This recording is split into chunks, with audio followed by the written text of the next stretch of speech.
10 जून 2022 को पूरे भारत में जन सैलाब उमड़ पड़ा। एक भाजपा के प्रवक्ता ने हजरत मोहम्मद पैगंबर साहब के खिलाफ में गुस्ताखी की और इसके प्रोटेस्ट में पूरे भारत भर मुसलमानों ने लाखों की संख्या में मोर्चा निकाला। अब ये शक्ति प्रदर्शन जरूरी था और ये करने को मजबूर किया गया, इसलिए मुसलमानों ने ये मोर्चा निकाला। वैसे तो मुसलमान कभी भी रास्ते पे नहीं उतरते, किसी के खिलाफ में नहीं बोलते, भारत में खास करके, क्योंकि भारत में लोकशाही है और लोकशाही में संख्या को महत्व है। अल्पसंख्यक समाज को दुय्यम स्थान होता है, क्योंकि वो चुनकर नहीं आ सकता, अपनी आवाज़ उठा नहीं सकता, निर्णय प्रक्रिया में उसका कुछ भी सहभाग नहीं होता, क्योंकि लोकशाही वैसी है। लोकशाही में जिसको ज़्यादा वोट मिलेंगे वही चुना जाएगा, वही सिस्टम में जाएगा। मगर इंडिया में मुस्लिम समाज, जैन समाज, बौद्ध समाज कम तादाद में है, तो इनका प्रतिनिधित्व कम ही होगा। दलितों को कुछ राखीव जगह है तो उस जगह पे वो चुन के जाते हैं, मगर उनकी भी आवाज़ संसद में, विधानसभा में दबाई जाती है। वो बोल नहीं पाते, क्योंकि अल्पसंख्यक समाज को हक नहीं होता कि वो बहुसंख्यक समाज के बराबर कुछ करे। अब 10 जून के मोर्चा में जन सैलाब तो बहुत बड़ा था, मगर इसके आगे क्या? अब एक प्रवक्ता हजरत मोहम्मद सल्लल्लाहु अलैहि वसल्लम के ताल्लुक से गुस्ताखी की, मगर अब तक उसको गिरफ्तार नहीं किया गया। ये वाकया 15 दिन पहले हो गया। शुरू में किसी का कुछ रिएक्शन नहीं था। एक बंदे ने ट्विटर पे ये पोस्ट की, तब अरब कंट्रीज में इसका रिएक्शन शुरू हो गया, वो प्रोटेस्ट करने लगे और भारत को माफ़ी मांगने के लिए कहा गया। अब ये भारत के लिए और हम भारतीयों के लिए भी बहुत ही तकलीफदेह बात थी। एक व्यक्ति, एक पार्टी जब फिरका परस्ती करती है तो उससे देश का लेना देना नहीं होता है, मगर ऐसे लोगों से पूरे दुनिया में हमारे देश का नाम बदनाम हो जाता है। तो सब में पहले अरब कंट्रियों ने प्रोटेस्ट किया, उसके बाद जाके 15-20 दिन के बाद इंडिया में कल 10 जून को बड़ी तादाद में प्रोटेस्ट हो गया। मगर इस प्रोटेस्ट से कुछ भी नहीं होगा। अभी तो उस प्रवक्ता को सस्पेंड किया गया, मगर सस्पेंड करना यानी डिसमिस करना वगैरह नहीं है। आगे आने वाले दिनों में हो सकता है वो प्रवक्ता मिनिस्टर के कुर्सी पे बैठ जाएगी, क्योंकि शैतानियत ताकतों को ऐसे बातों से मजा आता है। पिछले 90 साल से इंडिया में एक संघ मुसलमानों से दुश्मनी का खेल खेल रहा है। पूरा प्रचार और प्रसार माध्यम अपने ताबे में लेते हुए प्रोपेगेंडात्मक तरीके से मुस्लिम समाज को बदनाम करता रहा है। आज उसको कामयाबी मिलती है, मगर कोई किसी समाज पे या किसी संस्था पे या किसी व्यक्ति पे क्यों नफरत भरी राजनीति करता है?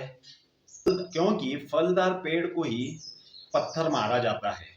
मुस्लिम समाज जो धर्म मानता है, उस इस्लाम में समता, सामाजिक न्याय, शांतता, यह सभी बातें हैं।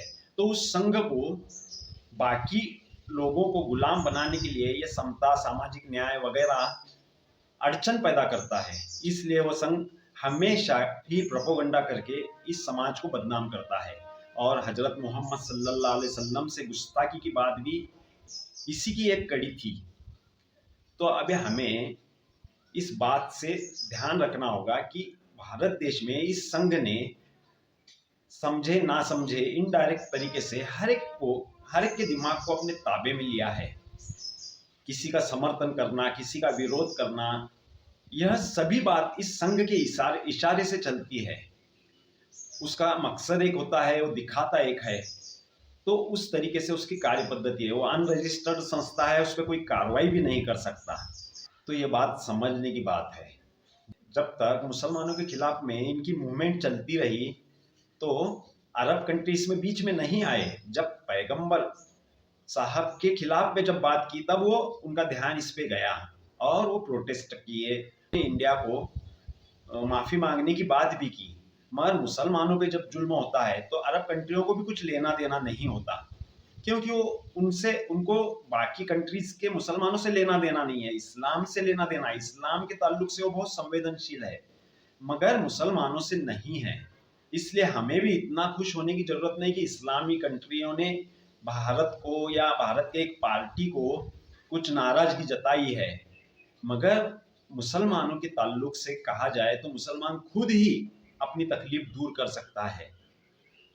अब जब 10 जनवरी का जो जन सैलाब था, वही जन सैलाब अपनी तकलीफ दूर करा सकता है। सिर्फ शक्ति प्रदर्शन करने से कुछ नहीं होता। यही शक्ति प्रदर्शन वोट या मत डालने के वक्त किया जाए और एक हो के किया जाए, उसमें अपने मतों को न बिखराते हुए किया जाए, तो इस मोर्चा काटने की भी जरूरत नहीं पड़ेगी। यह काम खामोशी से भी हो सकता है, मगर हमें कौन समझाए कि हम एक नहीं हो सकते।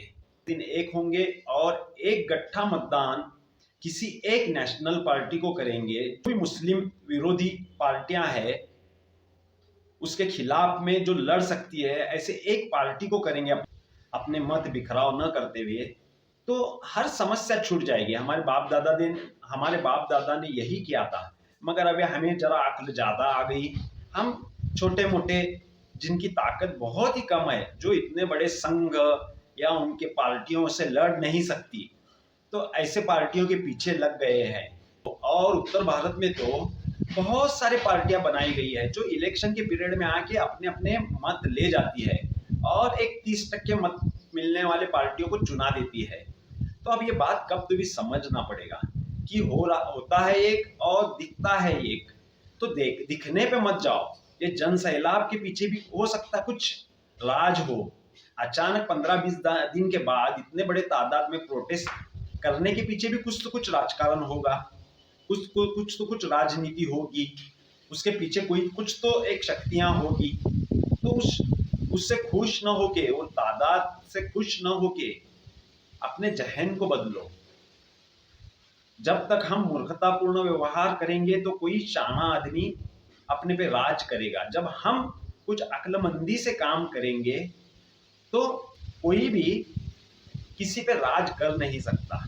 तो अक्लमंद हो जाओ, खामोशी से अपना काम करो, किसी के नाद को मत लगो। ऐसे बड़े तादाद के मोर्चों से जो प्रवक्ता, जिस पार्टी की प्रवक्ता ये मोर्चा निकालने लगाई है, वो पार्टी ही खुश होने वाली है, क्योंकि उसको प्रतिक्रिया होना था, वो अपेक्षित था उसको प्रतिक्रिया होना, और हमने कर दिया। तो नहीं करना ऐसे भी नहीं था, शक्ति तो दिखाना है, मगर उसके पीछे का राज भी समझना है। हम जोश के साथ होश भी संभाले और हर बात को समझ ले।